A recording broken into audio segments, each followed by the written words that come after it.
talking of parenting, isn't being an authentic parent a stretch, Greer? Oh, my How goodness. is that going for you at the moment? Yeah, I've got 2 teenagers and 1 pre-teen, and my goodness, no one prepares you for the teenage years and how incredibly difficult they are. And yeah, it's an interesting question, how to be an authentic parent, how to be an adult who has her own personality and interests and likes and emotional reactions, and to be a kind and loving parent who sets an example for her kids. Yep.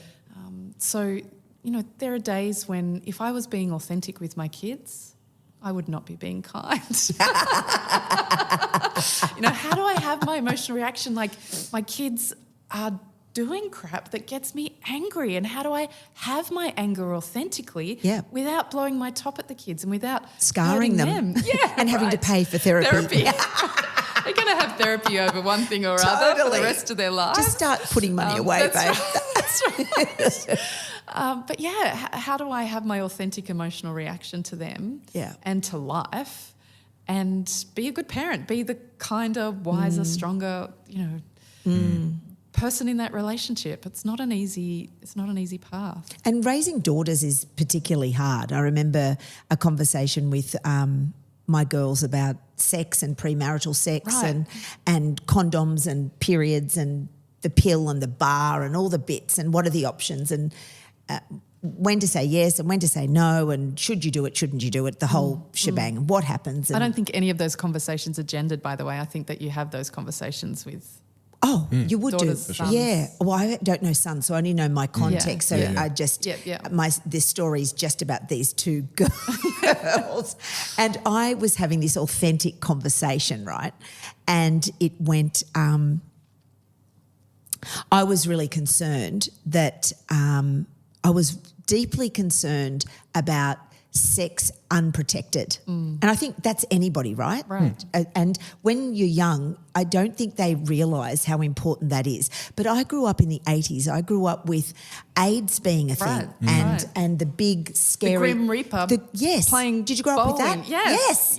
I was so scared. Yep. I remember once having a sore vagina thinking I'd caught AIDS and having to ring my mum. I was so worried about that. It was terrible. Yeah.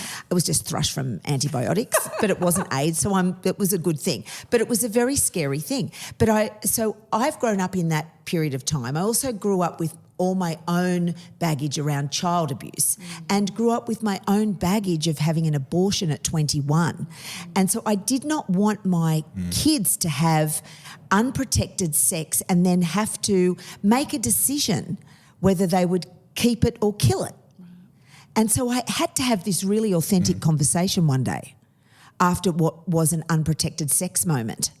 And I lost my shit in the most authentic shit-lossage ever. Shit-lossage. Is that a word? It is now. I love it. Yeah. You know what I mean, though, don't Trademark you? it. Yeah. I lost it at the bottom of the stairs in the grandest fashion that you could. It's one we all laugh about now.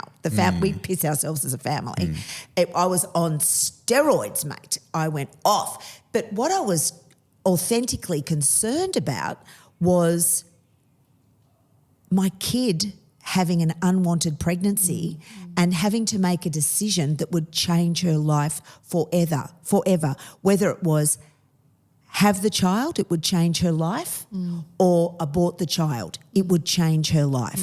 And I knew what both of those felt like, and I didn't want my kid to experience that. So I had a choice as a mother. Do I just not have the conversation and not disclose my own shame about my decision that I made, or do I give her an experiential knowing authentically as her mum about how I know how this shit rolls? And shame is such a key word there. Yeah. For me as a parent, I intentionally try not to shame my kids.